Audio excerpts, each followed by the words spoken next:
Alrighty, we should be getting started and going live. Happy Friday, everybody. Happy Friday.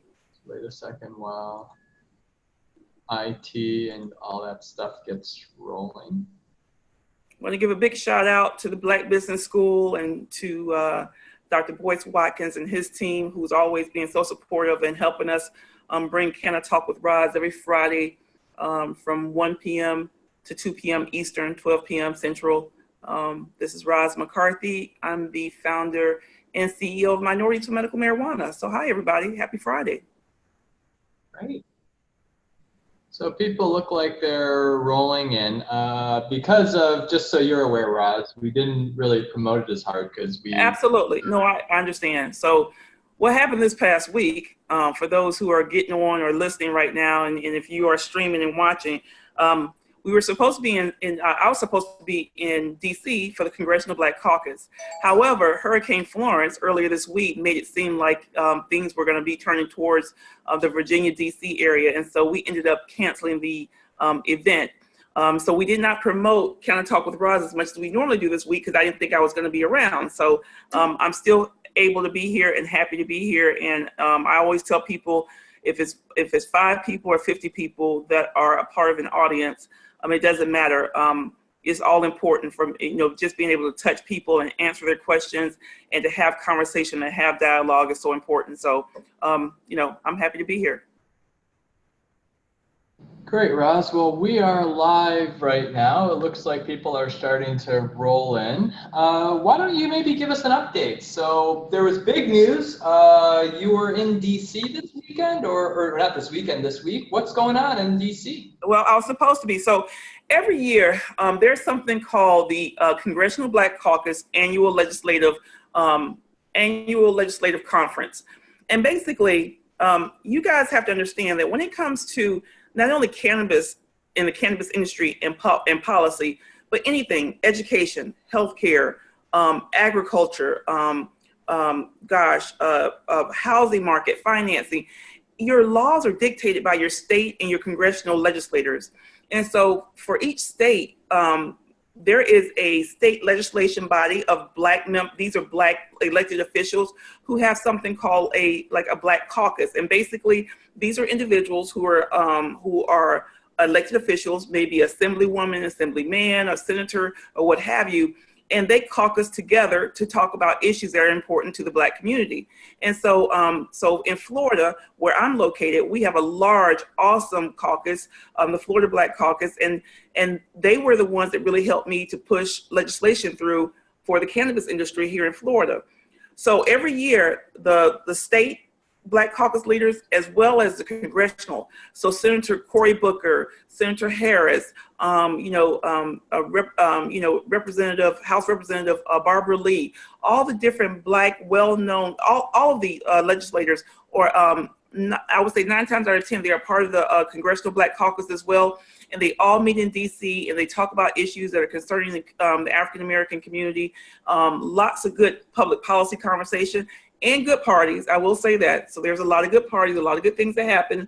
But we had an event there that was scheduled, and unfortunately, because of the hurricane, and I just want to be safe and sorry, I ended up canceling our event, and we're going to reschedule and push that out in the October-November timeframe. Wow. Well, that sounds pretty, despite what happened, it's kind of, I guess it's like we are now coming to the center stage, right? Right.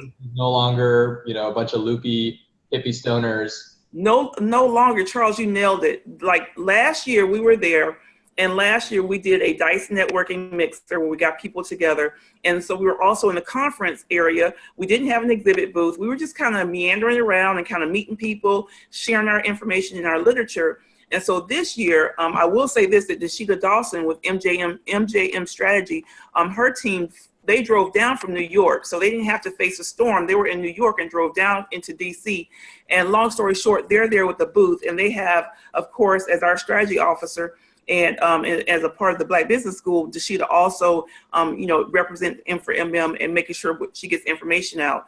But I will tell you right now, the legislators, the state the state assemblymen and assemblywomen, the senators, they're starting to really have a conversation about cannabis legalization, starting to have a conversation about what does that policy look like. And so this year is the first time they're actually having a breakout session led by Senator Cory Booker about legalization and how it's affecting African-American communities. And this is it. My heart is so sad that I'm not there. I know that I'll get the update and the feedback, and I wish I were there. But these are the conversations that we have to have. We have to push in order to get into this industry. We have to make sure our elected officials are helping us by setting good policy, making sure that the barriers of entry into the industry are not so high that they just basically marginalize us and we're kicked out of the industry. So it's good stuff. And if you've never been to DC during Congressional Black Caucus Week, it's an awesome time to network and to really meet some awesome people. Wow. Well, let's get started. We got about 20 or so people on, and the first person we'll put on the spot. We have Alex Sproul here. I'm gonna see if I can unmute Alex. Alex, are you there, and can you hear us? Looks like he's muted. He might be shy also. I think it's still muted. Alex, can you hear us? Let's see. Yeah, I can hear you. Hey, Alex, how are you? I'm wonderful. I'm glad to meet you and glad to speak with you. Nice to meet you as well. Where are you from, Alex? I am from North Carolina, here where Florence at. Oh, so let me tell you something. Right? First and foremost, please make sure you stay safe and prayers for you and your family that you guys kind of just, when I was growing up, my grandmother used to say, go lay down somewhere and wait for the storm, wait for God to do his business. And then when it's over, then you get up and all is well. So right. Hopefully you and your family are safe and are all ready for the storm coming through. Yes, ma'am. We're being blessed right now. We're hunkering down and checking on all our elderly folks, making sure everybody's good. Good. But I am so glad that I got to speak to you because I am a brother who's already owns several businesses. Okay. And I am looking, like I said, I'm in the state of North Carolina, and I'm already in the process of making a business plan, and I've already reached out to the director of the Small Business Center here in Catawba County about getting into the medical marijuana dispensary business. Yeah. He's not familiar with it because he's not dealt with it. So I've been outsourcing my information through media and such avenues as this. And I'm so glad that there's a Black outlet where I can come to, and speak about some things. Because like I said, it's not yet legal here in North Carolina. So everybody's kind of, like, I don't want to mess with it until it becomes legal. Right. Exactly. So let me tell you, I'll share a little bit with you and then you tell me where you are. The one thing about the dispensary business, if this is where you want to go and you've owned businesses before, that's awesome. Because like any other business in having a dispensary, it's the same situation. You got to have your financials. You got to have a good accountant. You got to have a good attorney. You have to have business. You have to know how to put together a business plan. You have to know how to get access capital to finance your project. And accessing capital is a lot different because you're not going to have the normal ways of capital because cannabis is still illegal from a federal perspective. So the thing that I would recommend you do right now is looking at establishing a dispensary. At the end of the day, a dispensary is nothing but a retail outlet that sells a product. You're going to sell a product. So what does that tell you? If I say you're a retail outlet, you're going to sell a product. What would you do? Well, the first thing I want to do is, let me go and look at maybe a business plan for a pharmacy or a business plan for a medical retail outlet.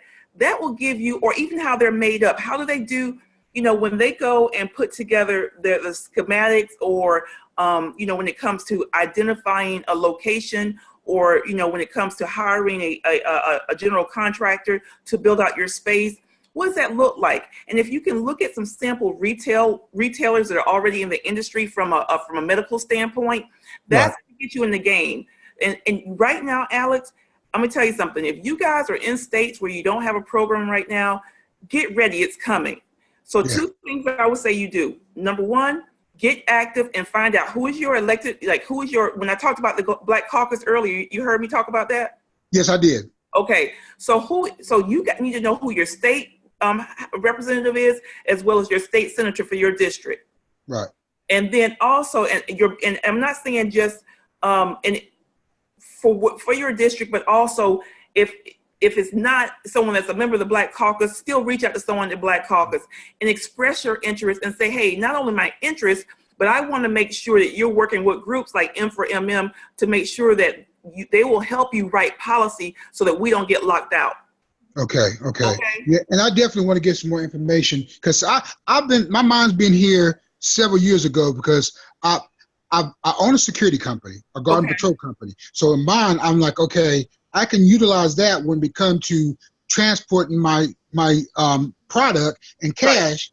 Right. And also, I kind of looked at California, and 7 years ago, I started a farm so I can get to the agriculture business. So I hopefully get grandfathered in. So when I get a dispensary, I got everything locked down from the security aspect to it and the farm that I got, it was kind of, it's sohudea, it's Indian vegetable, so it's a specialty. So I made sure I got into a specialty line of crops. So when I do get licensed or have my license, come towards my way, I already have that stuff locked down.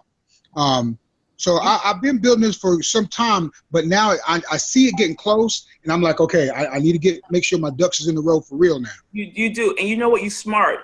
I like it. You're strategic and you smart, because the one thing you're doing is you're looking at, if I submit an application to get a dispensary, what things they're going to look at. They're not going to give it to someone. Now, and I'll tell you the trick of it. Sometimes you'll get people that will go and they'll be a resident of North Carolina, and then they'll go find consultants and they'll find people that are in Colorado, California, and Washington to come on board and help them figure things out.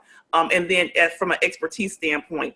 However, you have something that's very unique. You already have a security company that's based in North Carolina. And sidebar, if you are minority certified in the state of North Carolina, if you're not, get certified. If you are, thumbs up. Okay. And I'll tell you why. Because when we try to work legislation in there and we start trying to make sure that there is either a carve out or there is a special point value given to minority owned businesses, the first thing they're going to do in order to identify if you're minority owned, they're going to want to know that you've gone through the state of North Carolina and been certified. Okay, got you. Okay, so get your business certified. It doesn't take, it's not expensive. It's not hard to get done. I used to do that consulting before I started the organization, but it will help you so that when you're building up your application and you're putting in, I have a security company, I'm already an agricultural farmer. If there's an agricultural farmer association that's in North Carolina or in your area, pay the fee and join it. Yeah, we already part of the Farm Bureau here in Catawba County. Okay, good. So you're part of the Farm Bureau. So, I mean, I'm telling you, man, you got some good stuff stacked up. You need to get some books in regards to cultivation, and also if you go on Amazon and you put in cultivation or starting a cultivation business in cannabis, there's also starting a cannabis dispensary. Go on Amazon, purchase a couple of those books, and get yourself kind of booked up and knowledged up on, from the industry standpoint, from a verbiage standpoint of different words they use in regards to cultivation, and when it comes to I just lost my train of thought. Extractions and things of that nature. Right. Exactly what that means for the cannabis industry, and then on the inside of it, the end result, if you cultivate and you dispense, how is this going to help patients? And you need to know exactly what's the benefit for a patient, and be able to articulate that. So 3 books that you want to look for: a cultivation, a dispensing, and then the health benefits of cannabis. And if you pair all 3 of those together as you're reading and building or what have you, I think you're in a great position to really go far in the process. And and if there's anything more that we can do, I'm here. Well, watch for me. Write this down, because watch for me, because I'm trying to be the first Black African American to open up a dispensary in my town. Right. And my town is very diverse, but it's not diverse. Okay, I got you. So, I got you. But yeah, I don't know if I should say it over the air, because I'm not trying to get free advertisement. I'm just trying to let you know that I do want to pick your brain. Sidebar, so I don't know if I got to speak to somebody on the side to give you my name. No. You can no. So there's a couple different ways. You have, of course, with the Black Business School, and Charles will expand more about that opportunity and the education they provide. accessing me, I am, again, I'm the founder and the CEO of Minorities for Medical Marijuana. I created an organization just for you. I got membership. Our membership is $100 for the year. You come on board and you get my time when you need it, how you need it. Because my goal when I started this organization was to create some type of repository, some safe, a place of just where I need to go if I need information or resources, or I just need someone to bounce an idea off of. And I do it all the time, offline when I'm not on CannaTalk with ROZ. So you guys can feel free to reach out to me. Our website address is m4mmunited.org. And there's a contact page there. You can send me a message. I'll get it. That's m4mmunited, like UnitedAirlines.org. Okay. So I got m4mmunited.org. You got it. And it's a number 4, then mmunited.org. You got it. Okay. Great. All right, then. Well, I'm not going to take up all your time because I know you got some other people. No, I love your energy, man. I love you. I love your spirit. I like you're owning the space that you want to be into. And that's I want to tell everyone, own the space. If you're going to put your toe out there, if you're not serious about it, then don't get in the industry. It's going to be people looking at you crazy. It's going to be folks thinking like, oh, Lord, what he trying to do? It's folks, but let me tell you something. 2.5 years ago, when I first started the organization, people thought I was crazy. I'm not a consumer. I just knew that we had to have a voice in this industry. You can't put us in jail. You can't incarcerate. You can't affect lives over a plant like this for a community and not be able to address our needs and make sure we're able to participate. And so, once I came out of the cannabis closet and I just was like, this is what I do for a living, doors just open up wide, so big. So the fact that you're owning what you want to do is a good thing, and kudos to you. Sorry. Yeah. And we're in a good position too, because like you said, you have to be up on your legislation. Well, so happily, one of our young mentors was in our program, Chaz Beasley, he's our state representative, and I'm personal friends to him. He got to give me the inside scoop of where to go with this. That's right. And so I need to be taught to him because that's our role. We have a great chapter president in North Carolina. His name is Sean Tolliver. He's in Charlotte. He and his wife, they're our chapter presidents for the state. And those legislators are the ones that we want to talk to. We want to have a conversation with. We want to show them past precedent of other different states and how they're making and setting, regulations and laws to make sure it's an inclusive industry, because it's a lot of shenanigans going on. I'm gonna tell you, it's a lot of stuff that you wouldn't believe that will blow your hair back to the white meat, and it's just crazy. And so my passion, my energy, the why I do what I do is because I want to affect change. And I realize very quickly that change happens at the policy, at the legislative level, and then it goes up from there. So I think you're in a good position, and definitely let's stay connected. Okay, and one more thing. Do you know who's the contact in North Carolina that I can get in a loop with an organization here? Yeah, so if you want, so you got normal, I'll give you all that. Just follow up with me. We'll do our sidebar. Let's get you on. Okay. I'll connect you to not only that, but you need to also think about farming hemp, and that's a whole nother conversation. Yeah, that just happened too. They just gave us license 2 years ago. I found out that we can do that. So yeah, that's a way in. You need to apply for that. So we could talk about how you go about doing that, but that is a opportunity that I would say anyone that has land, and if there's a hemp program going on in your state, and especially if you're a farmer, if you're an agriculturist, look at that hemp, because I think at the end of the day, when this industry really evolves and grows to the potential that you can make more revenue and do so much more in the hemp side of the industry than the cannabis side as a medicine. Right. Awesome. Okay. Well, I'm not going to take up more of your time. I'll wait to your sidebar. I appreciate it. I'm so interested to hear the rest of the segment today. So I enjoy it. Thank you so much. So Alex. All right. Thank you, brother. Hey, Roz, I'm going to jump in real quick. Is that okay? Yeah. Hey, Alex, I'm actually going to keep you on because what you're doing is of interest to me and a lot of things on that front. And before I get started, you mentioned you have other businesses. You have, can you just repeat that again? You have a security company? Yes. So you want to talk about that for just a second? Yes, K9 Security and Protection Service is the letter K, the number 9, Security and Protection Service. Me and my wife started that in 1996. Okay. Not knowing about the medical marijuana industry and stuff, that's something I love. I had passion for and started. So and that's a security company. So you provide what, like event security, or or what kind of security do you do? Security it's guard and patrol service. We have physical armed officers, and we do provide services where we have, if some areas are like Section 8 properties and stuff, we have officers or K9 units that goes in those properties and secure and patrol those areas where there's a lot of crime and activity. So we're deep into the Charlotte, Hickory area, Catawba County. That's where we do most of our business. No, that's great. Okay, and then you have other businesses too. You said you have a security company. What else do you have? And it's Sohu Udaya Farm. It's SOHUDAYA, Sohu Udaya. Okay. It's a organic. Well, we're not certified organic, but we practice organically Indian vegetables. I had a business partner. She's from India.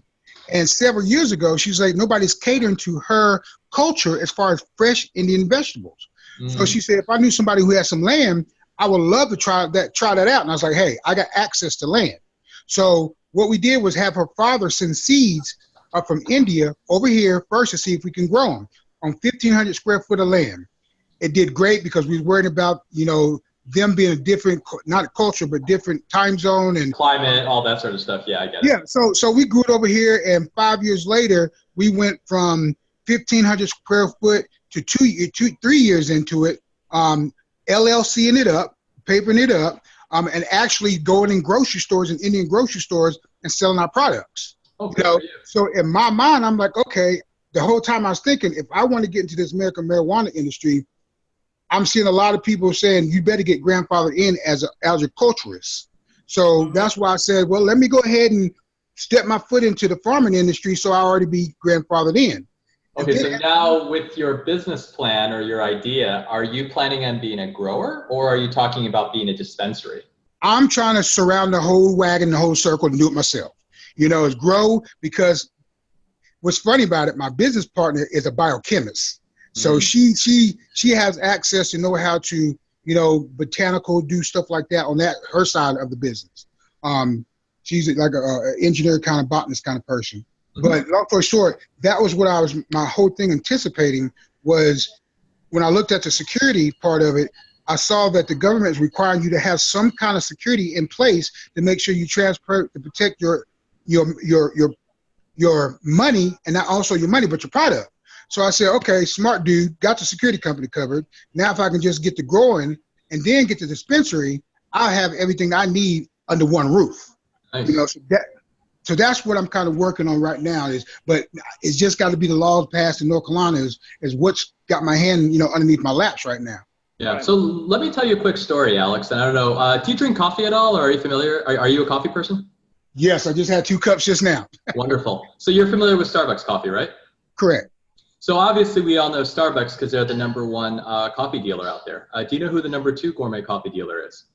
No. Folgers? I guess Folgers. No, the #2 is actually McDonald's. McDonald's, wow. And the reason why McDonald's is #2 is because they've got so much foot traffic that the minute they put coffee on their menu, people just bought it.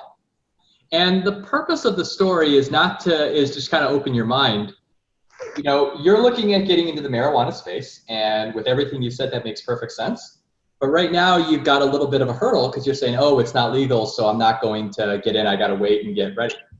Now, if you really step back and look at the dispensary business, marijuana is just one aspect. If you start looking at competitive markets, and I'm sure, ROZ, you can talk about this, once you get to Colorado or you go into California, the actual product itself has become a commodity.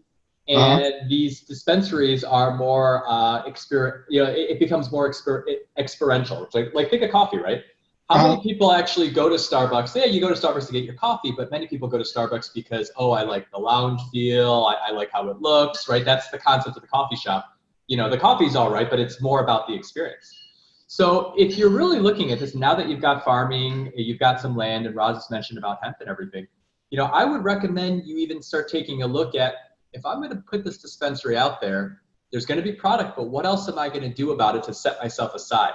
Because it's only a matter of time until, some large person like a Walmart of dispensaries come in. Right. As a small player, you want to have some level of differentiation, which is experiential. Now, once you think this through and say, hey, I want this differentiated dispensary experience, you could probably almost get started in the retail business and offer all the other ancillary services that might attract the people, sans marijuana. So for example, like let's say, hey, I want to do a dispensary. Maybe it's like, hey, it's an experience. You go in, you can start offering CBD products. You can start offering education services and all these things that are not illegal, but are kind of around the plant or around this holistic health experience. And you can do that. And what that does is that gives you first mover advantage, because then you set up shop, you plant your flag, people get to know where you are, people start thinking about you. And business, being a business person, Alex, inertia and being there and getting into the psyche is so much more important, especially longer term. So I'm not saying, I'm just wanting to offer this as an idea for you, is you've got a lot of the pieces. It seems that you're hung up on the marijuana, and I'm not trying to diminish that, because obviously, legalization is a thing, but just look into CBD, look into hemp, look into all these other things that go around it. And people go to dispensaries. There's some aspect that go to dispensaries for like, hey, I want to get some weed. But most people are going there because they're trying to solve some problem. Maybe it's, oh, I've got a pain in my neck. Oh, I can't sleep right. All those sorts of things. And you could actually get started with that and start driving the foot traffic. If you have foot traffic and the other person's just setting up shop, you're going to have such a big advantage. And that's what's going to help you grab market share, when that time comes around. So just some food for thought. Okay. That is. I see where you're going with that. I see where you definitely go with that. It's almost setting up a shop before legalization to get the buzz out there as far as people coming and getting familiar with you and stuff before you open. I got you. I'm wheels turning. Yeah, I mean, just think about it, right? It's like you have that grand opening, but let's be realistic, right? How many times have you heard someone open something, you're like, yeah, I'm going to go check it out, but you never get around to checking it out. And it takes people, months, if not years, to really get your store or your brand in their heads, in their local market. That's just humans, right? That's how we all are, right? We always want to get around to doing things. And the sooner you can get it out there, and obviously you don't want to do this with lose money. I mean, you want to be able to figure out a plan where you can set up a shop and, make a few bucks or at least break even, so that you've got the traffic there. And once you have the traffic, it's so much easier to add the other products in, especially if it's congruent to what your store is doing or what your dispensary is going to offer. And awesome. Take a look at CBD. I don't know the rules, and I would defer to ROZ and her team because they know the local landscape. But my suspicion is CBD and hemp, especially because I know that ROZ, there was that big hemp grower that Alliance bought. Like they spent like $20 million or something like that. Alliance One bought, and I think they were out of North Carolina. So there is legal hemp, and I'd imagine there's some sort of legal hemp and legal CBD availability in the North Carolina area. Right. Yeah, there is. So it just depends on, Alex. At the end of the day, I tell people to stay true to where where your strengths are, your skill set, and where your passion is. And and then once you do that, everything else kind of will fall into place. You have North Carolina will be an area, will be a state that you will not have a lot of competition starting out, because they're going to be like a Florida and like a Georgia, where they're going to limit the competition. So first one in is normally the one that walks away with the biggest pot of gold, if you're able to get yourself established. So like I said, very, very smart of looking at, they're going to be reviewing your application, regardless if you're just a dispensary or if you're cultivating. They have something called a vertical license versus a horizontal license. In Pennsylvania and in Florida, the way they have it licensed is a vertical license. That means you do everything from seed to sale. So you cultivate, manufacture, process, dispense, as well as delivery, if delivery is in the legislation to be, if that's legal to happen. That point right there, for example, Florida, the price point for an application is $60,000 just to submit your application. Right. So, yes, 10,000 here in state of North Carolina. For what? For the hemp? I'm sorry, not for the hemp. For they found the application for dispensary. That's going to be 10,000. I mean, they don't even have how they gonna have a dispensary price point when they don't even have any legislation in yet?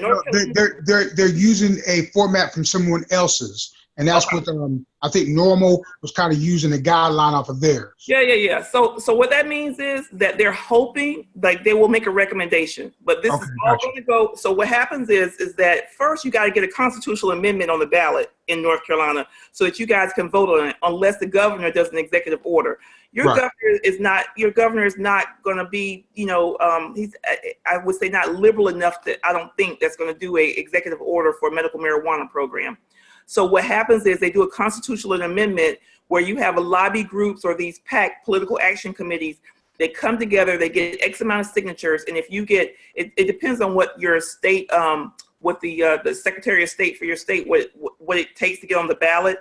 But once they get the amendment on the ballot, that ballot, then people can vote on it. And so if you get, like, some states you have to get 50% plus one. Florida, it was 65%. So they'll tell you exactly what you have to get, and that's the way to get it on ballot. So, but you're going in the right place and at the right time. And then also, let me tell you something. K9 needs to be not only doing your own security, but these other folks that end up. Oh yeah.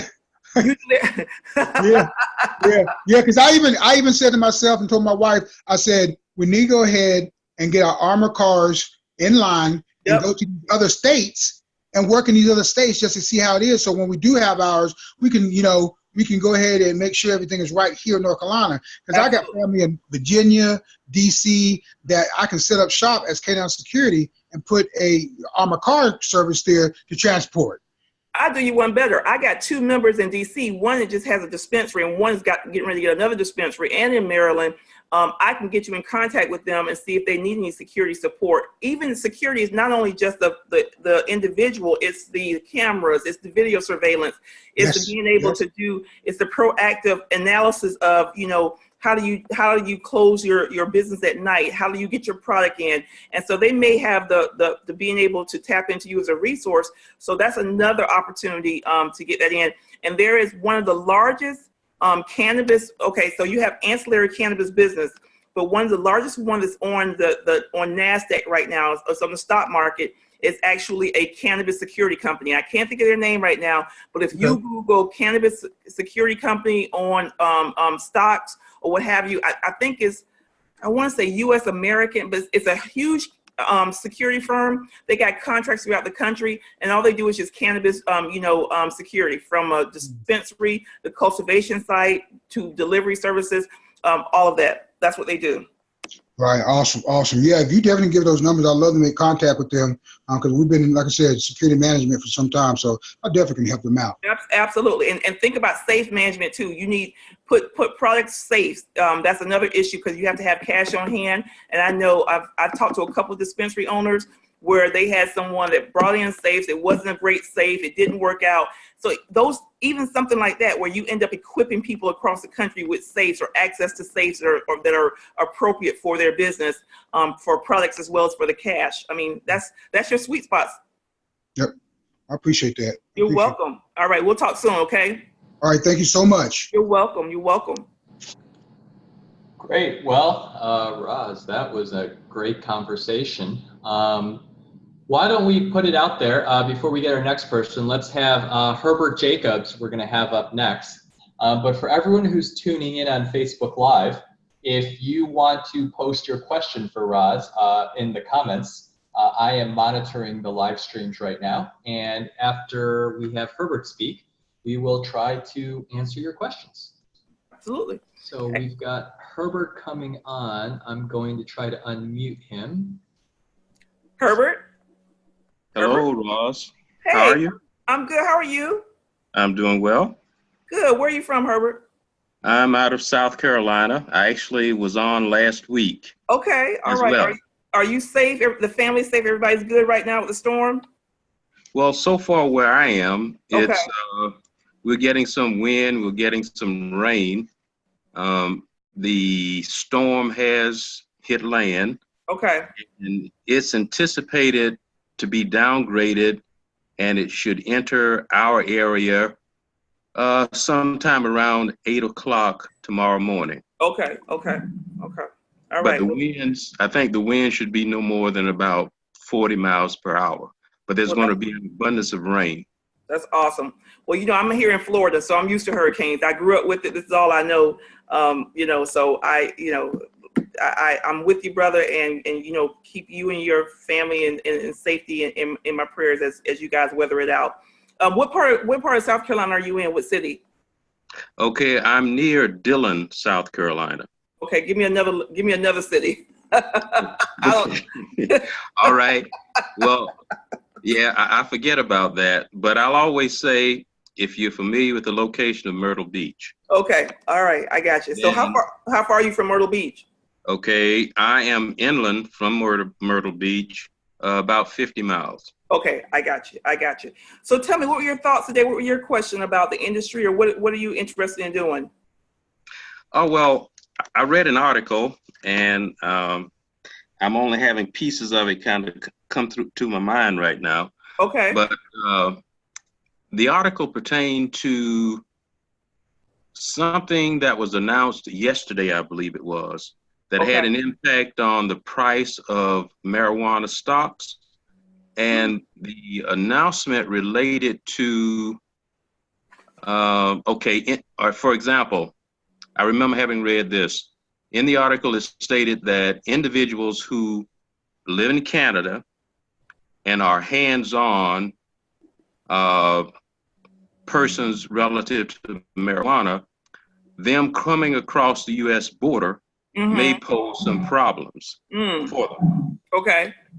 Now, the article that was released yesterday related to individuals who may own stock in marijuana, who come across the U.S. may encounter some problems from the U.S. government.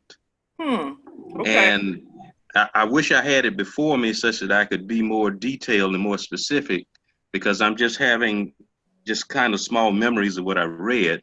Sure. But the impact of the article was negative with respect to the marijuana stocks out there.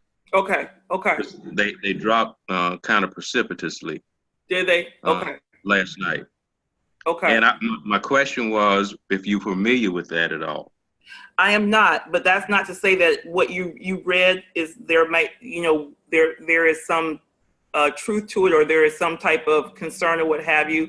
I would tell anyone, and Charles and I talked about this last week, anyone that's interested in investing into cannabis marijuana stocks, this is something that you'll be doing this is not a short-term gain. Invest with the thought of how much you're willing to lose, and look at leaving it there and letting it sit and letting it grow, and letting the bounces of the industry, the ups and downs of the industry, kind of flatline out to a point where you get enough of the bouncing stops and you just see a nice incline of growth.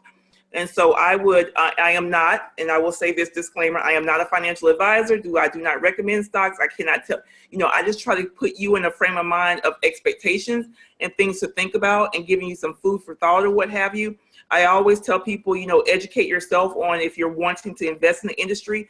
Also having folks that are already financial advisors or that work in the industry, or going on to E-Trade and some of these other different broker houses that are giving information out.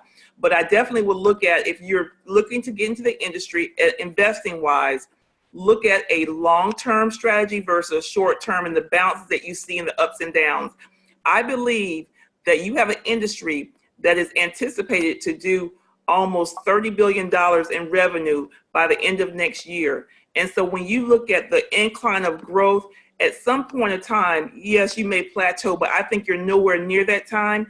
And I think the cannabis industry, because I'm a part of it too, I think it's something that will pay off in the end. But that's just my thoughts on that. Okay, well, thank you. You're welcome. You're welcome. Great, thank you very much, Herbert. We're going to move on to our next person. Hold on. While everyone's still waiting, if you are tuned in on the live and you have a question, feel free to comment on one of the live streams, and we will do our best to respond. I'm actually going to run to one of the comments that I saw. Okay. Let me see. They had a question. Bernadette Roberts had a question about the event, which is the All Black National Convention coming up in Philadelphia. And I thought I'd bring it up because, Roz, I think you have something exciting to say. I do. But before we get there, I'm going to just kind of pull up the webpage. So let me share my screen. Okay, great. And then tell me what Bernadette's question was, and then I'll definitely. Yeah, well, I mean, hers was a general question about times. Okay.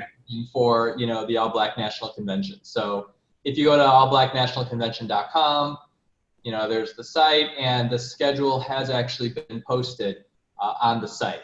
So you see Thursday night, it'll start with Dr. Boyce, and then an attorney, Nicole Compton, will be providing a business development masterclass. Then Friday evening, there is Dr. Boyce starts with opening remarks.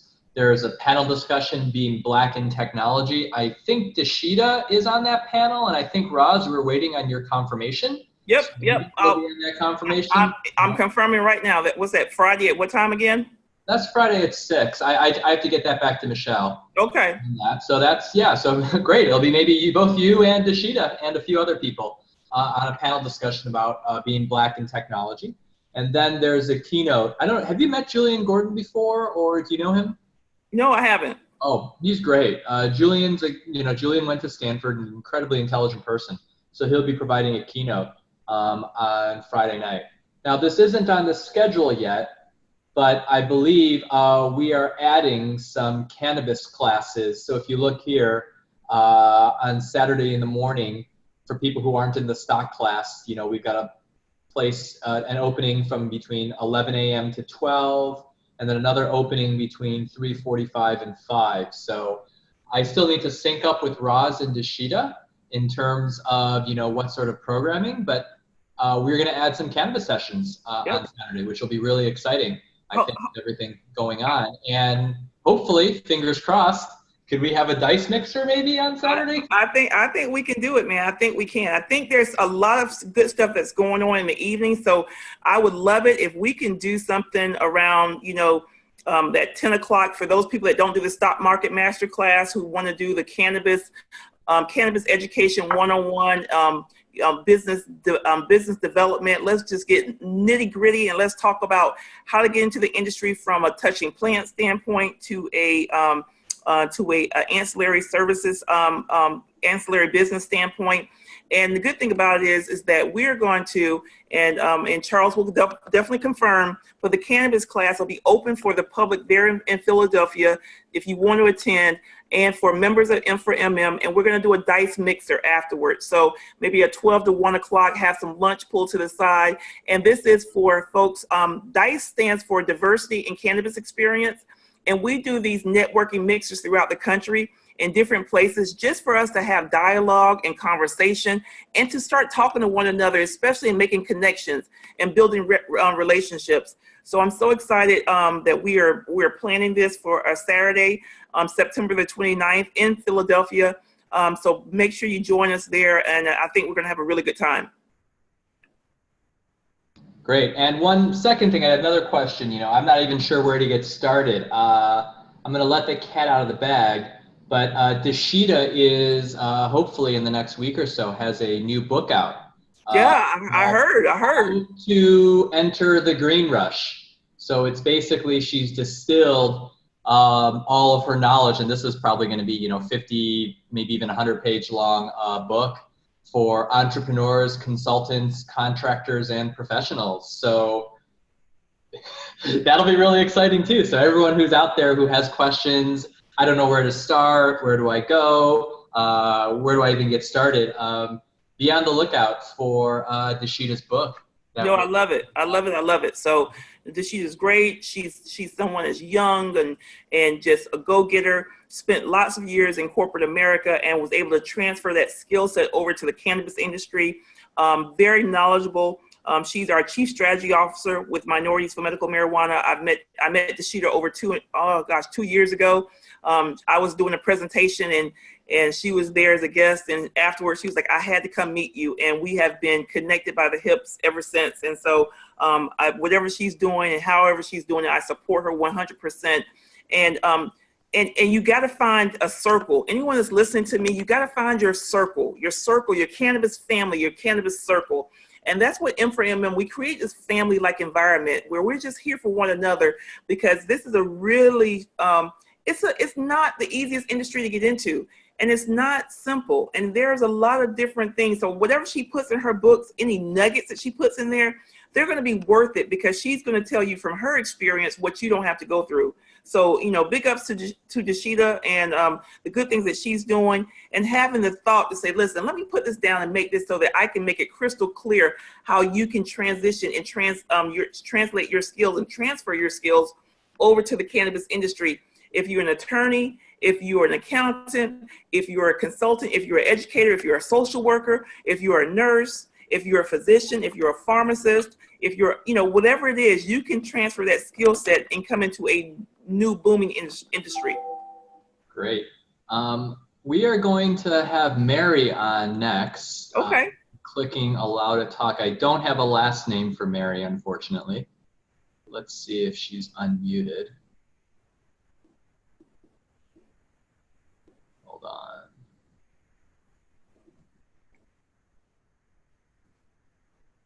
You there, Mary? Not yet. Somehow it's not unmuting properly. Well, while we're waiting maybe for technical difficulties for Mary, why don't we go to another question? Sure. I have Raven. This is an interesting one. We have Raven Lovejoy asking, how can I utilize my anti-money laundering experience in the cannabis industry? I'm going to pass that one to you, Roz. Okay, well, just say the question one more time so I'll make sure I hear everything correctly. I'm going to take a stab at it. Yeah, Raven Lovejoy is asking, how can I utilize my anti-money laundering experience in the cannabis industry? Okay. You know, so what I'm getting from that question is that he has some experience with anti-laundering experience. So basically, he has had maybe success in helping other businesses with not laundering money and being able. At the end of the day, laundering means that, you know, you're taking money and you are not utilizing or placing it where it needs to go. And so basically you have to learn how to organize your money, and you have to learn how to account for it where it goes, and you have to do it legally. And so the good thing about the cannabis industry, state by state, if you reside in a state and there is a state law or legislation for a cannabis, business or what have you, and if they get a license, to a permit, then there's going to be cash flow issues in managing that cash flow money.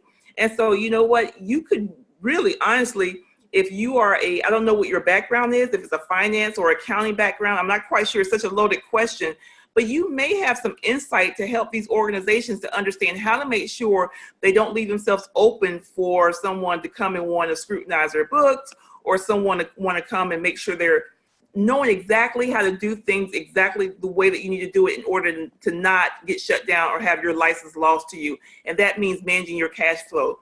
So that's what I would recommend. I don't know which state you're in, but for example, if you were in Colorado where there's lots of dispensaries, imagine how valuable your services or your expertise could be for these other these businesses who want to make sure that they do the right thing and not lose their license. So that's what I would say to that question.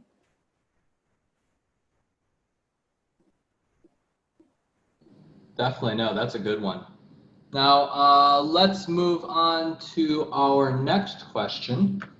I have Vanita Mary Tinnen, and I'm going to read this. Hi, I'm a chef and extremely interested in infusing. I want to be involved for so many reasons, one being creating equity for Black women in the industry. I'm struggling with how to connect with other people in the industry to some degree. I have begun following social media pages and signing up to newsletters. Not being in an optimal place financially has been my issue regarding attending events in the area. Any thoughts would be great. Also, are there any ways to connect with business mentors? Are there any way? What was that last part? Vanita is a chef, wants to become involved with infusing. How does she get started? Absolutely. And the last question was, is there any way to do what? The very last part of her question? With business mentors. Oh, yeah. So, you know what, Benita, first and foremost, thumbs up to you and for just saying, hey, listen, I want to get connected. I may not have the resources to do it all at once, but I want to figure out how to stay connected to people that are in the industry and that are pushing forward. And it's just so funny. And I can't think of the lady's name, but I just had a conversation. I have my director of communication. She's based out of New York, and she's writing an article on a young lady, and she's actually going to blog about her. But she's an African-American female that has a deal with Netflix, if I'm not mistaken, and she's an edible chef. She does edibles. And I can't figure her name right now, so I will get that. I'm going to, look, I got my book. I'm going to write down, get that name. I'm going to make sure I put it out there for you guys, the name of the chef. But I say all this to say that you're absolutely right. Social media right now has been a great way to connect the dots with people that you want to, to kind of vibe off of, you want to learn, you want to have an experience with. And I will put it out there. If you're part of the the Black Cannabis Network, if you go to Minorities for Medical Marijuana, our Facebook page, post on there, put, hi, I'm interested in the edible, I'm interested in getting into the cannabis edible industry, would love to network and create some dialogue and possibly find a mentor. And put it out there and see if someone responds back, if they can get you connected, because that's what you have to do. Step out there and ask for that connection. Now, the second thing is definitely, there's lots of conferences, and I'm happy to say next week, you guys, I'm going to make, it's going to be so awesome. We're going to have actually link. I have 3 conferences coming up in the next 4 weeks that I have complimentary tickets to give out, and I have 25 tickets set aside for the Black Cannabis Network. I have one conference in Los Angeles, the 28th, 29th of September. It's called the CWCB Expo, Los Angeles. It's awesome. I'm speaking on that panel, and they've gifted me some complimentary passes for attendees to attend. And you don't have to pay. All you got to do is just show up, pick up your pass, and go. The CWCB Expo is doing another event or expo conference in Boston, October the 12th through the 15th, if I'm not mistaken. That conference as well, as I have 25 tickets for the Black Cannabis Network attendees. Then there's another conference that's going to be in Oakland. It's called the New West Summit. Great friends of mine. I'm speaking on that panel. I'll be there. And one thing, when I'm speaking, I always do a dice networking mixer, and I always make sure that the conference coordinators at least give me a number of tickets so that I can create an opportunity for people who say, listen, I can't afford $400. I'm not quite sure what I'm going to get for my money, but I want to attend.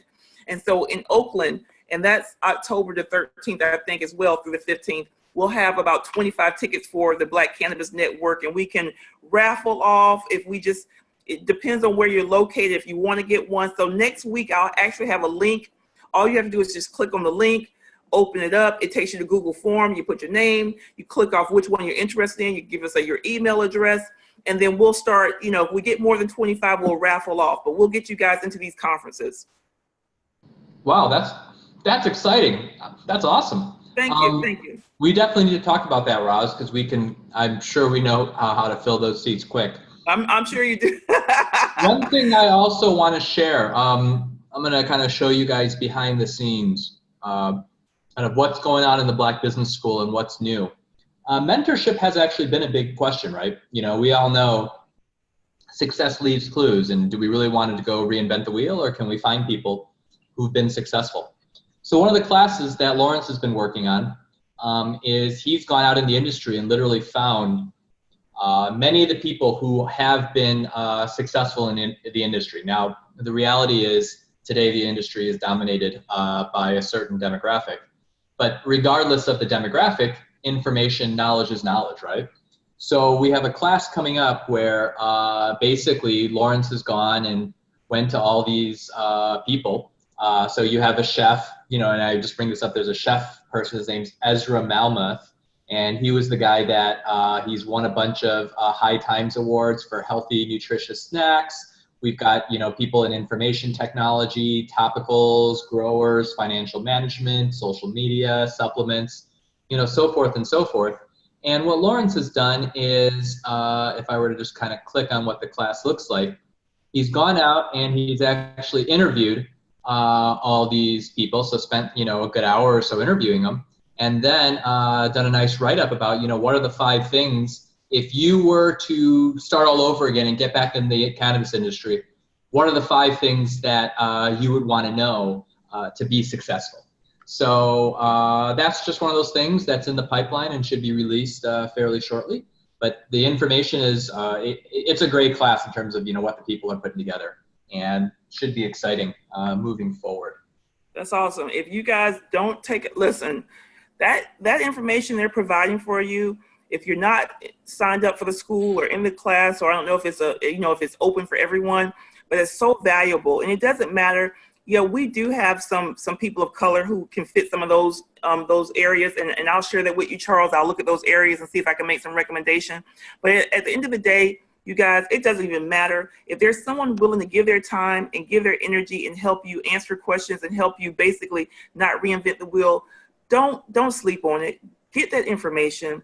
Ask questions, participate in things like CannaTalk with ROZ. I may not know it all, but what I don't know, I'll find out for you. But this is what gets your wheels turning. You'll start thinking about, where do I want to be, and what things do I need to do so that I don't have to make the same mistakes, or I shorten my learning curve so that I can get in here and figure out how to create a business for myself and create an opportunity. So, yeah, Roz, I definitely want to follow up with you on that. This was a project that Lawrence had been working on, prior to us connecting. Yep. As you're aware. Yeah, absolutely. We'll do it jointly. What we'll do is, this is what we'll probably do. We'll figure out what those categories are. And then for our membership base, and especially for the folks that we have that are part of my leadership team.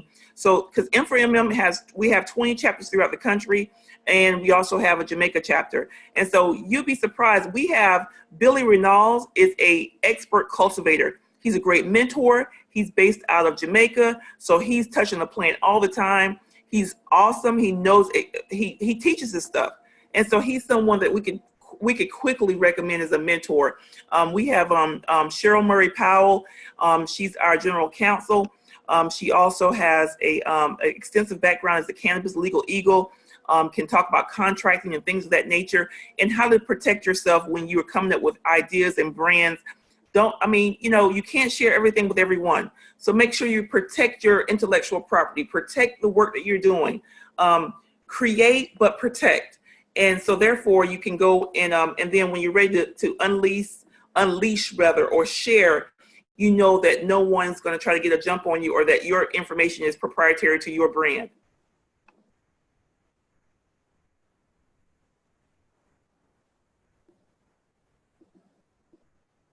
You there? Did I lose you? Sorry, that was my fault. I pushed the wrong button. It's okay. I just took a look at the clock, and our hour is almost up. I think we have time for one more question. One more question. Probably. All right, let's go for it. I'm gonna go. Let's see. Let me go. Gosh, there's so many questions. It's so hard to pick one because we've got all these streams and people are asking away. Let me see. Someone that haven't been asked yet. Let's see. Oh, here's a good one. This is from Jonathan Oakes. How do small farms find funding to grow? Okay. So it's hard. It depends on what you want to grow. So you have hemp, you have cannabis. Hemp is a plant that's in the cannabis family, but it's not cannabis. And so it grows differently, and the effects of hemp from if you were to ingest, it's not going to give you the feeling that cannabis will, because it contains very, very little, minute amount of THC, which is the main ingredient in the cannabis plant that gives you that feeling of euphoria. If someone says, I'm high, well, that's the level of THC that is growing the cannabis plant.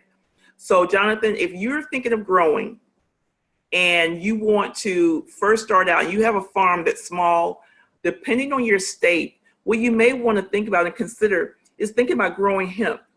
Hemp is grown outside. It's easy to grow if you can get a license. For example, the license to get a hemp, to apply for a hemp license in South Carolina was $50. $50. And so hemp is going to be like a tobacco. It's going to be one of those products where, I shouldn't say like tobacco, but it's going to be one of those products that has, it is a plant that can be utilized in so many different ways. And once federal legalization is lifted, you're going to see lots of farmers look at this industry, hemp industry. So I definitely think if you're a small farmer, and with the hemp side, the USDA, well, okay, so the USDA is funded by the federal government. So right now there's not money. However, there's a farm bill that's going through the House of Representatives in Congress that if it passes, then it will make hemp legal nationwide.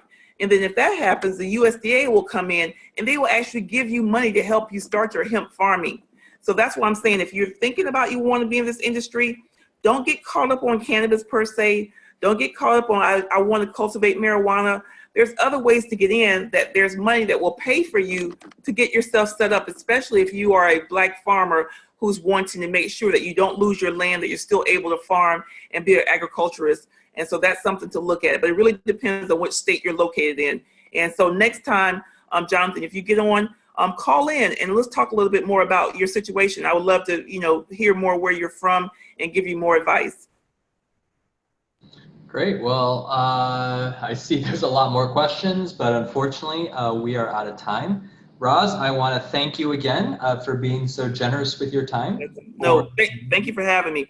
If you guys got questions, and this will be it's streaming live on the Black Cannabis Network. It's streaming live on Minorities for Medical Marijuana.